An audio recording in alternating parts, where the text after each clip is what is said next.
YSR Congress party నగర అధ్యక్షులు బొప్పన బావకుమార్ గారు మనతో ఉన్నారు. అసల పార్టీ నుంచి వీడాలని ఒక నిర్ణయం అయితే బయటకొచ్చినట్టయితే స్పెక్యులేషన్స్ నడుస్తున్నాయి. వైఎస్ఆర్ కాంగ్రెస్ పార్టీ నుంచి బయటకొచ్చి పార్టీ మారదామనే అభిప్రాయంతో ఉన్నారు. అయితే కార్యకర్తలు వీళ్ళందరితో కూడా ఆయన మొత్తం సమీక్షించుకున్న తర్వాత ఒక నిర్ణయం తీసుకోబోయే పరిస్థితులైతే ఉన్నాయి. చెప్పండి, ఏంటి పరిస్థితి అసల? పార్టీ నుంచి మారుతున్నారని బయట రాజకీయ స్పెక్యులేషన్స్ అయితే బాగా ఉన్నాయి. అంటే ఈ 4 సంవత్సరాల నుంచి మనని ఏ విధంగానూ పార్టీ మనల్ని ఉపయోగించుకోలేదు. మనం అంతకుముందు చేసిన దానికి గాని, దేనికి గాని ఉంచున్నా మనకేం ఇంపార్టెన్స్ లేదనే ఫీలింగ్‌లో కొద్దిగా ఉన్నమాట వాస్తవమే. ఇంక డెసిషన్ తీసుకుంటాను 4, 5 రోజుల్లో. అసలు ఎందుకని మీకు వైసీపీకి మధ్య పూర్తి స్థాయిలో గ్యాప్ వచ్చింది? గ్యాప్ వచ్చిందంటే లోకల్ నాయకత్వం. హ్మ్. లోకల్ నాయకత్వంకి వైసీపీ మెయిన్ నాయకులందరూ అక్కడ సపోర్ట్ ఉంది. ఇక్కడ సపోర్టు మనకు లేదనే ఫీలింగ్‌లో ఉన్నాను నేను.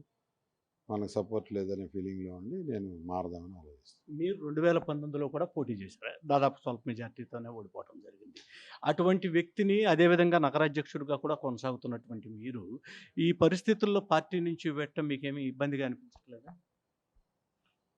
ఇబ్బందంటే గత పార్టీ పెట్టిన కాడి నుంచి గట్టిగా తిరిగినాళ్ళం. ఆ ఇబ్బంది లేకుండా అనేది ఏముండదు. కంపల్సరీ పార్టీతో మమేకమయ్యి 12 ఏళ్ళు, 13 ఏళ్ళు ప్రయాణం చేసి పార్టీ వీడేటప్పుడు కొంత ఇబ్బందిగానే ఉంటుంది. ఇబ్బందిగా ఉన్నా గానీ మనకి ఏ విధమైన ఇంపార్టెన్స్ కూడా లేదని దాని మీద మనం ఇక్కడ మీరు ఇన్ఛార్జిగా ఉండగా దేవినేని అవినాష్‌కి నాయకత్వం ఇవ్వటం ఎంతవరకు కరెక్ట్ అనిపిస్తుంది? పార్టీ నిర్ణయాన్ని మనం గౌరవించాం ఆ రోజు కూడా. కానీ ఎవరో అంటే ఇంత పక్కన తీసి పడేసేయాల్సినంత పరిస్థితిలో ఉన్నామా మనం ఒప్పుకున్నా గానీ అని నా ఫీలింగ్.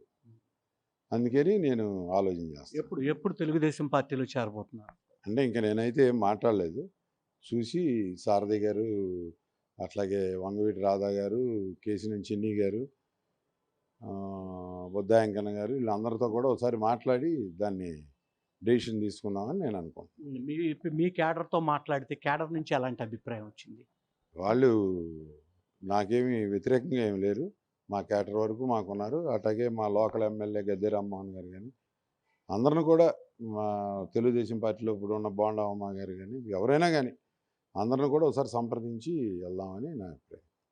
ఇది ఉన్నటువంటి అభిప్రాయం. మనం చూస్తున్నాం బొప్పన బావకుమార్ గారు గతంలో కూడా 2019లో విజయవాడ తూర్పు నియోజకవర్గం వైఎస్ఆర్‌సీపీ అభ్యర్థిగా పోటీ చేయడం జరిగింది. అయితే స్వల్ప తేడాతోనే కొద్దిగా ఓడిపోవటం జరిగింది. కానీ అప్పటి నుంచి కూడా వైఎస్ఆర్‌సీపీలో బొప్పన బావకుమార్ గారు అయితే మాత్రం కొనసాగుతున్నారు. నగర ఇన్ఛార్జిగా కూడా కొనసాగుతున్నారు. ఈ నేపథ్యంలో 4.5 సంవత్సరాలుగా బావకుమార్ గారి విషయంతో పట్ల ఎటువంటి పట్టించుకోకపోవటం, వైఎస్ఆర్ కాంగ్రెస్ పార్టీ ఏ విధంగానూ ఆయనకు న్యాయం చేయకపోవడంతో పార్టీ వీడు తెలుగుదేశంలో చేరేందుకు మాత్రం చర్చలు జరుపుతున్నారు. త్వరలో ఆయన కూడా తెలుగుదేశం పార్టీ తీర్థం పుచ్చుకునే అవకాశం ఉంది. కెమెరామెన్ కిరణ్‌తో దామోదర్, పాపులర్ టీవీ.